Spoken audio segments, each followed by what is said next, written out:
Assalamualaikum warahmatullahi wabarakatuh.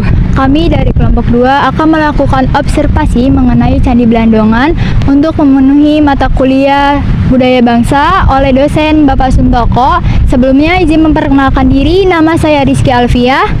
Saya Sabrina Syahya Nabila. Saya Mutia Haristi Zahra. Kami dari Fakultas Keguruan dan Ilmu Pendidikan, Prodi Pendidikan Bahasa dan Sastra Indonesia, Universitas Singapura Bangsa, Karawang. Selamat menyaksikan.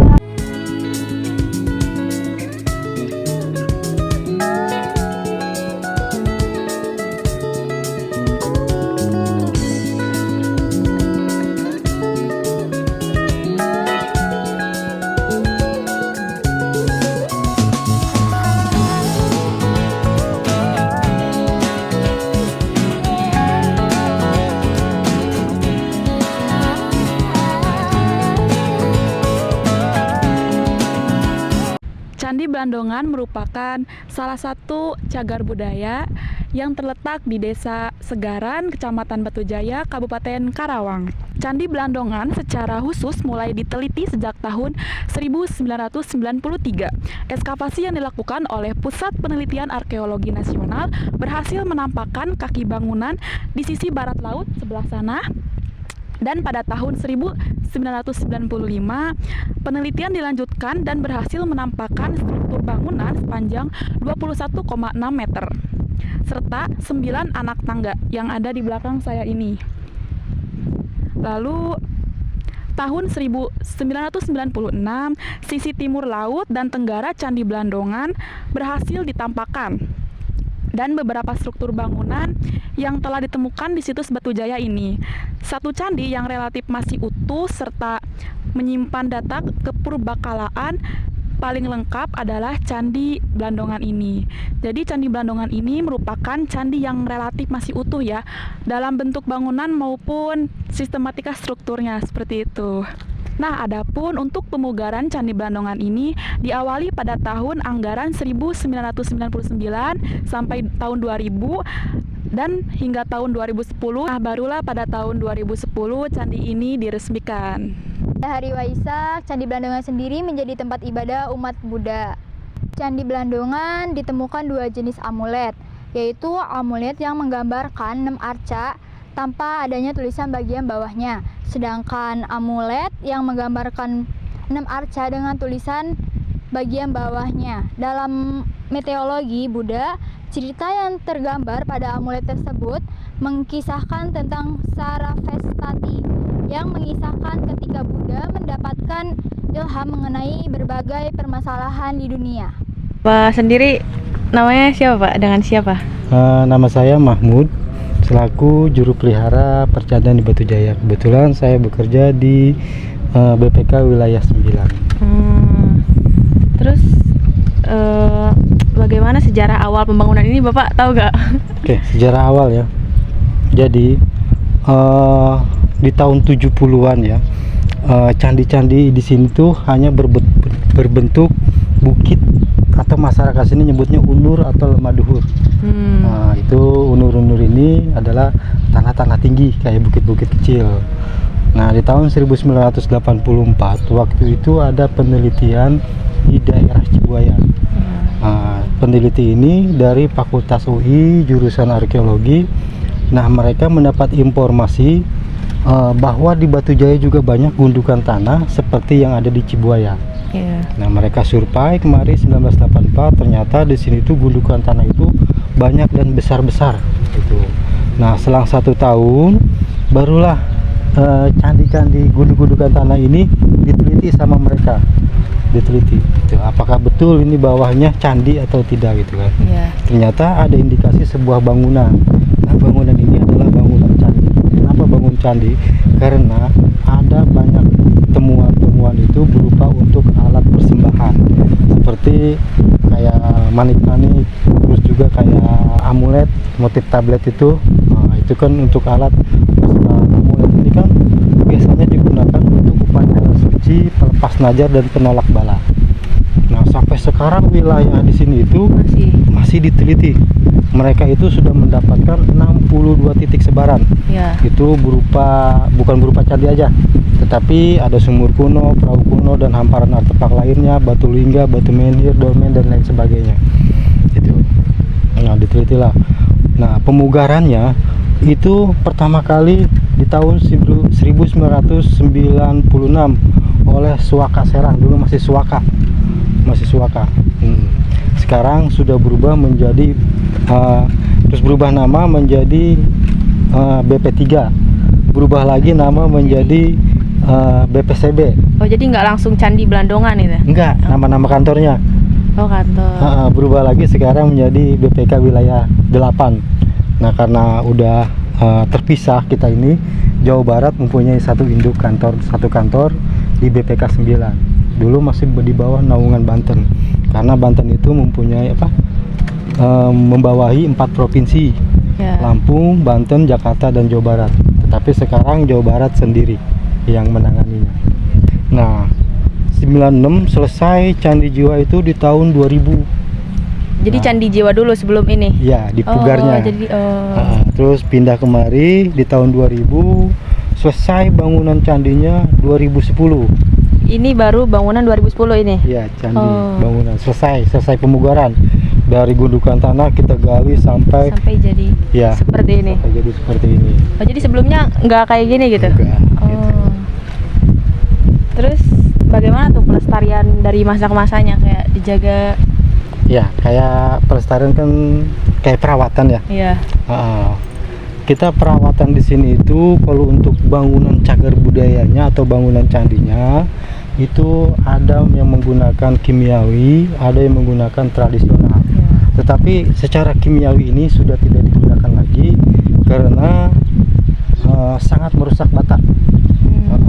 Dan menggunakan cara tradisional itu kayak menggunakan minyak sereh. Diapain tuh Pak?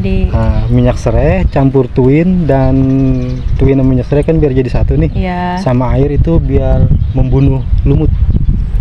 Jadi biar masih tetap warna merah kayak gitu? Ya, membunuh lumut. Itu juga ada takaran-takarannya, itu udah diteliti. Ya. Tidak merusak.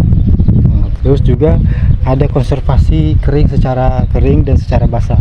Kalau kering itu kita menggunakan sikat ijuk, kita bersihkan pelan-pelan. Dan kalau menggunakan basah itu menggunakan air juga, air baru dicuci. Biasanya kalau teknologi menggunakan basah itu di musim penghujan, karena kalau di musim panas kita tuangin air takut retak. Gitu. Kita juga ngikutin cuaca. Kalau cuaca panas ya cuma nyapu debu gitu kan. Jadi pembersihannya nggak tentu kayak ada setiap bulan atau setiap minggu gitu, atau nggak tentu. Kita kadang-kadang seminggu 2 kali. Kadang seminggu 2 kali. Yang membersihkan debunya, lumutnya gitu kan. Dalam 1 bulan kita bisa 8 kegiatan untuk bangunan BCB-nya itu. Dan juga halamannya kan harus bersih juga kan. Terus bagaimana pendapat Bapak tentang, adakah kisah yang menarik terkait candi ini? Yang menarik gitu Pak, ada apa biasanya? Kayak yang saya tahu dari YouTube tuh, di situ kan bata itu tuh ada putih-putih tuh, katanya kalau bulan purnama tuh bersinar gitu. Apa bener? Ya, memang kalau Bajralepa, namanya Bajralepa ya. Oh, Bajralepa itu yang putih tuh. Yang putih itu. Dulu candi ini sebenarnya putih. Jadi putih semua. Putih semua ya. Oh. Makanya kalau bulan bersinar itu kan ada pantulan cahaya. Iya. Makanya ada sinar gitu kan. Bajralepa itu. Emang Bajralepa itu bisa memantulkan cahaya karena putih itu kan. Dan juga dicampur kayak berilik-berilik apa itu ya, kayak batu yang berilik gitu kan. Batu apa ya? Kalau kita kayak apa? Kayak batu cincin gitu kan, ada berilik-berilik ya. Gitu kan, itu memantulkan cahaya juga kan. Terus apa lagi yang menarik selain itu Pak tuh? Nah, di tengah atau di dalam itu? Terus kalau Blandongan dia mudah setiap anak tangga ini mereka itu sudah berpikir ya, setiap yang diinjak pasti aus ya. Iya. Dan digunakan dia menggunakan batu andesit. Nah, nenek moyang kita juga pintar. Biar agak awet, makanya digunakan batu andesit gitu. Di atasnya udah sistem cor beton, namanya stuko, cor beton. Biar tidak memutarkannya untuk upacaranya, biar nggak merusak bata lagi. Dan juga tubuh bastion ini penompang dari stupa. Nah, kayak sekat-sekat segi-segi itu di atas itu untuk kayak misalnya patung, sesajian gitu kan. Makanya beda sendiri ya tangganya itu, Iya. ada Beda-beda itunya. tangganya. Di tengahnya sendiri ada apa tuh Pak? Apa tumpukan batu Lantai aja? selasar itu kayak sistem cor beton. Kalau kita lihat foto di sana kan ada foto atas tuh dia putih kan. Iya. Putih. Tuh, dan juga ada lubang-lubang tiang. Jadi candi ini dulunya kemungkinan ada atapnya. Karena ada lubang-lubang tiang kayu. Kalau di sini sendiri ada bagaimana makna keagamaan spiritual yang terkait dengan candi ini dalam masyarakat lokal kayak? Ya. Sebenarnya di sini itu kan masih mempercayai keyakinan leluhur ya. Iya. Seperti contoh setiap hajatan orang sini, hajat ya, Iya. atau pesta perkawinan gitu kan ya. Dia kadang-kadang minjam batu candi. Oh, ini boleh dibawa. Ya, dipinjam. Mereka jangan sampai hujan, terus juga biar banyak tamunya katanya gitu kan. Mitosnya seperti itu. Dipinjam. Nah, setelah dia pestanya selesai, dia dikembalikan lagi di tempatnya. Dan juga mitosnya lagi kan jangan sekali-kali membawa bata-bata di sini. Karena kenapa? Karena menurut informasi masyarakat itu sering didatengin dia yang membawa batanya. Tapi kalau yang untuk acara adat itu tidak Enggak, kan dia cuma menumpang Oh, iya. tempat aja kan. numpang tempat aja. Tempat. Kalau itu kan membawa dia. Kadang-kadang pengunjung nih ngambil batu, Penasaran itu, batu Pak. bawa buat kenang-kenangan gitu Iya. kan. Ternyata dia nyampe rumah malamnya diimpikan gitu. Suruh pulangin, malam kedua diimpikan lagi. Suruh pulangin, malam ketiga diimpikan lagi, suruh pulangin. 3 kali mimpi kan berturut-turut nggak wajar. Iya. Akhirnya dipulangin lah. Kalau ditanya kenapa begini. Oh, itu sering terjadi kayak Sering gitu. terjadi, banyak sekali yang Oh, mengulangkan banyak batu. sekali. Makanya Iya. kita dilarang buat masuk gitu, Pak. Kayak nggak sembarangan. Kalau untuk ke sana, Iya. itu kan salah satu untuk menjaga kelestarian. Kelestarian. Kalau candi ini dibolehkan masuk naik itu umurnya nggak 100 Nggak, tahun, hancur ya. hancur keinjak-injak pada patah gitu kan. Makanya salah satunya kita larang untuk turun. Untuk turun.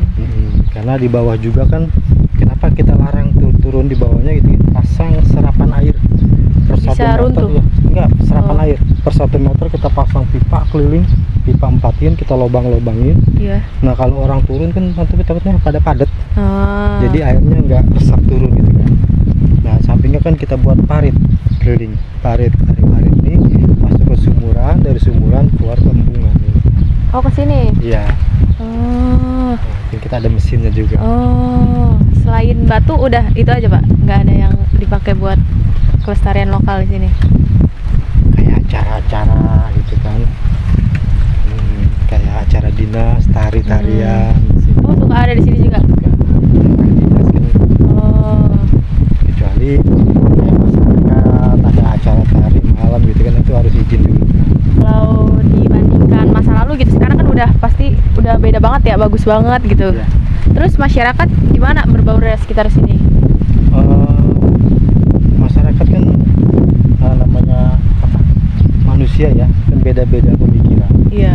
Ada yang antusias untuk ini gitu kan, ada yang sebodoh gitu kan, ada yang ya nggak ada candi. Ya cuma candi. Itu yang begitu itu pemerintah harus banyak sosialisasi dengan masyarakat setempat agar mereka mau menjaga kelestarian di sini. Dan juga kan tentang munculnya candi ini banyak membangun perekonomian juga. Iya.